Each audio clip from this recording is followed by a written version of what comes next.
Do you not understand what we're saying? You really are dim-witted, said my in-laws as they tried to kick me out. I told you time and again not to leech money from our son. Disappear, you parasitic wife. Despite their harsh words, I decided to leave. Arguing seemed pointless. It might be enlightening for you to personally experience who the real parasite is, I murmured to myself. My name is M. I'm a 35-year-old office worker. Tom and I have been married for 3 years. We don't have children yet, but with both of us having incomes, we used to enjoy trips and dining out, cherishing our happy days together. Now that I've transitioned to remote work, I handle household chores, allowing Tom to focus solely on his job. On weekends, he helps around the house, and we've managed to maintain a balanced married life. Tom and I met at a group blind date, and I was drawn to his kind smile instantly. After dating for 2 years, we got married. Even after marriage, Tom has always been incredibly supportive, his smile healing me every day.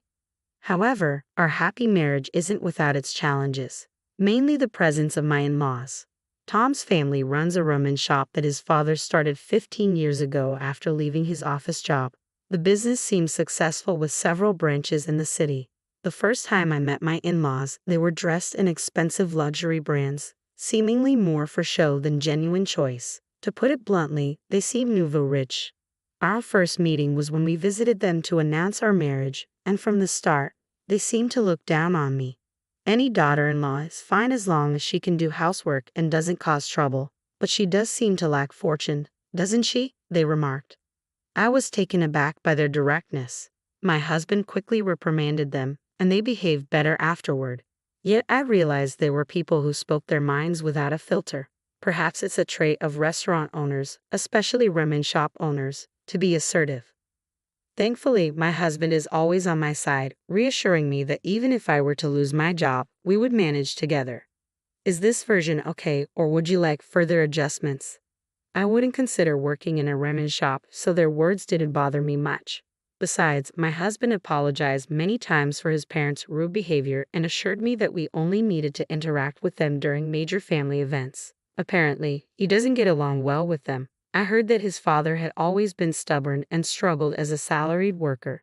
Though kind to my husband, his attitude became arrogant and condescending after his ramen shop became popular. He often meddled in my husband's career choices and demanded more respect because he was the breadwinner.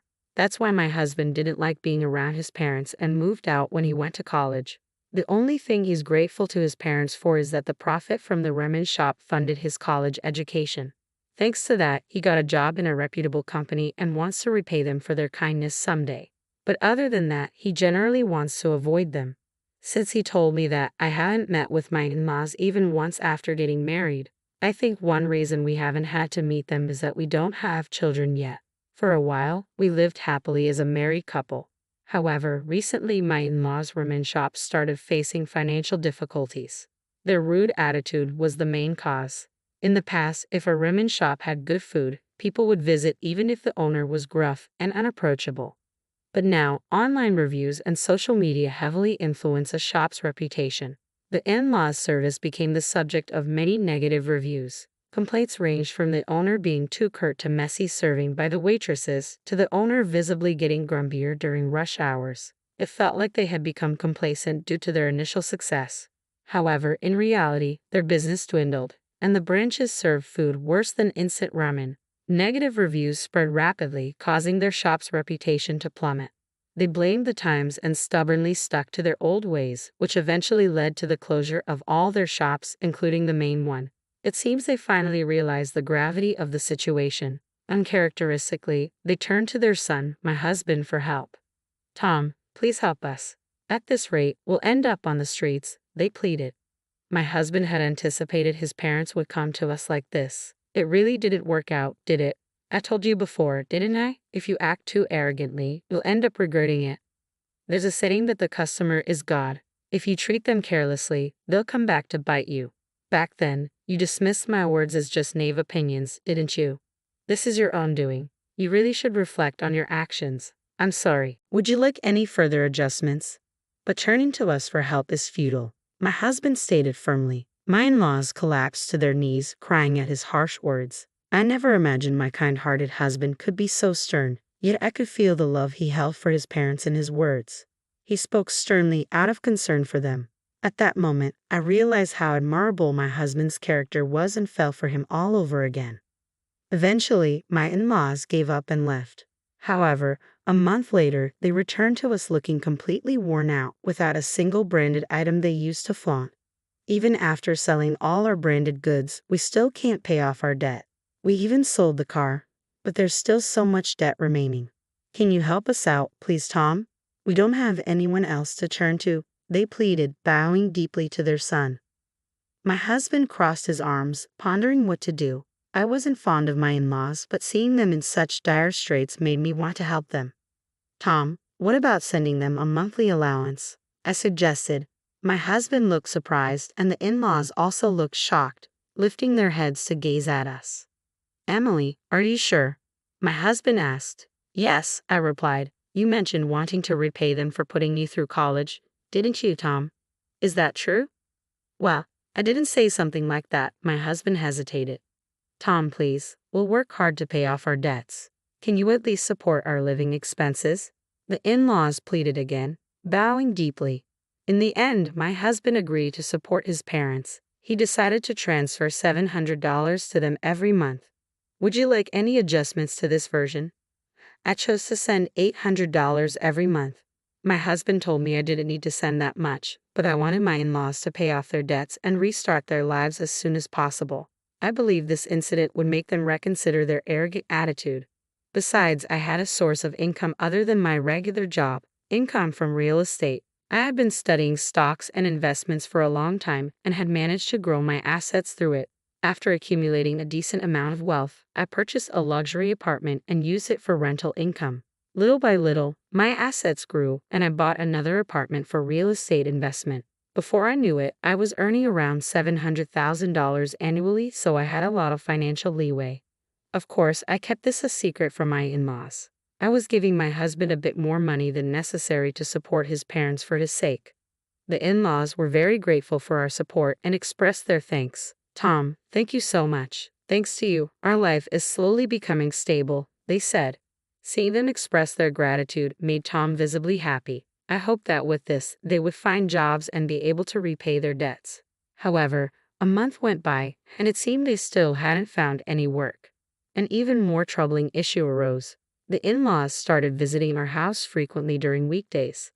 Our food expenses are getting a bit much, Emily. Could you possibly give us something to eat? They would say. They started coming around lunchtime and asking me for food. Initially, they'd just eat and leave, but recently they'd been lounging on the sofa after meals and even asking for desserts. Is this version alright, or would you like further adjustments? I have work too, so I'd appreciate it if you didn't stay too long, I told the in-laws as my work was beginning to be affected. The in-laws exchanged glances and laughed. Work? Aren't you always at home? If you're going to lie, at least make it more believable, they scoffed, chuckling. Perhaps because they've been in the food and beverage industry for a long time, they might not be familiar with the concept of remote work. I tried explaining it in detail to them, but they responded with, "We don't really understand all this computer stuff," and didn't try to comprehend my explanation.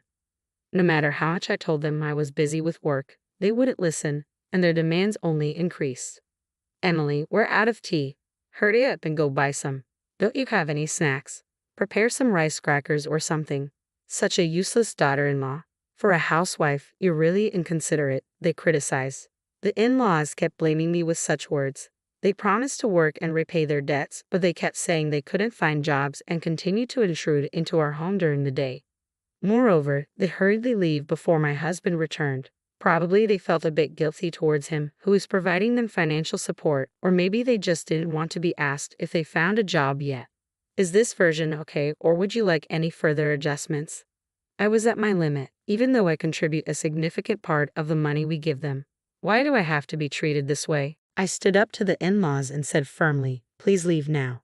The in-laws, seemingly never expecting me to say that, were taken aback for a moment, but immediately their faces turned bright red with anger. "Who do you think you are? A mere wife giving orders to your husband's parents?" they retorted. "Exactly, and you're just a housewife depending on Tom's income. How many times do I have to tell you I'm not just a housewife? Enough of your delusional stories.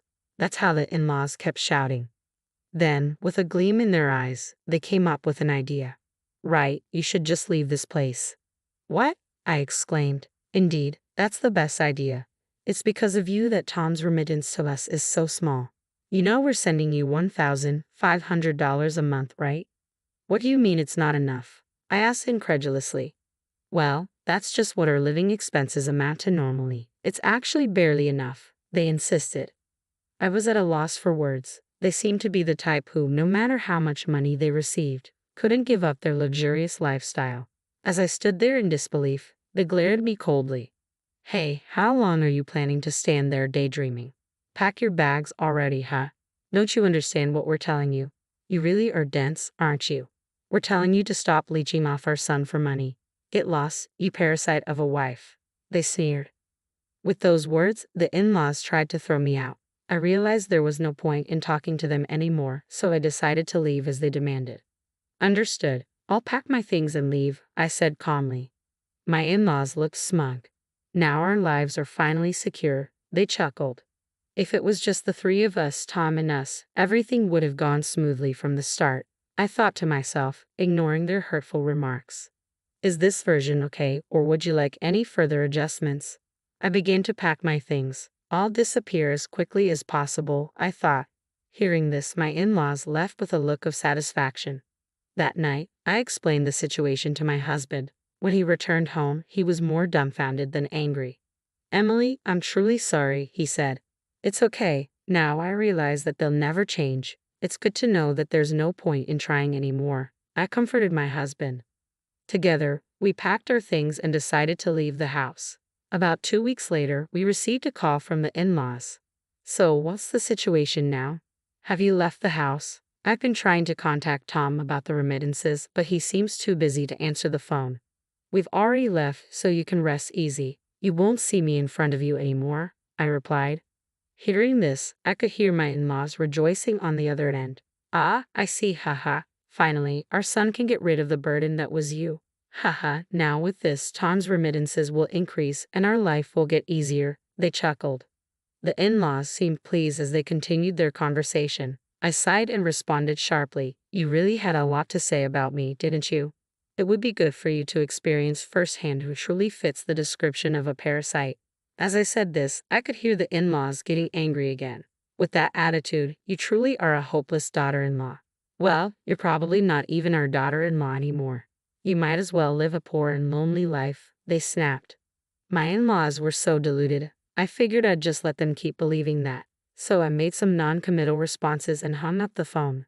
Is this version alright, or would you like any further adjustments?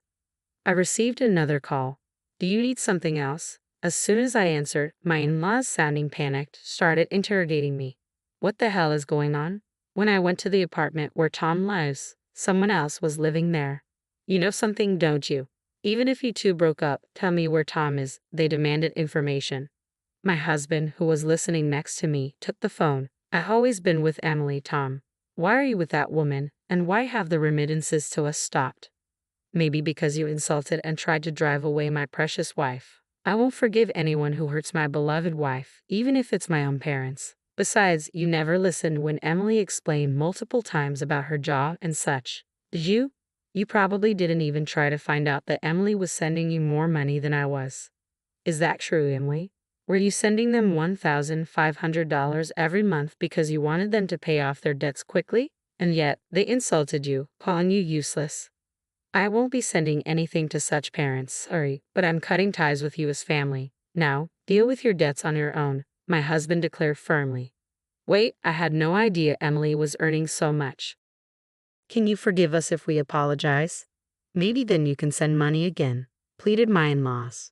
It's too late, just give it up, my husband replied, hanging up the phone. I then blocked my in-laws' number, ensuring that we would no longer be involved with them. According to what my husband heard from relatives, our in-laws sold their house but couldn't pay off their debts. Now, they apparently live in a rundown apartment, both working low-wage jobs to make ends meet and pay off their debts. When they were successful with their ramen restaurant, they reportedly acted arrogantly towards their relatives. When they ran out of money, they seemed to have asked their relatives for help, but nobody assisted them. So, they are now completely isolated, living in absolute poverty.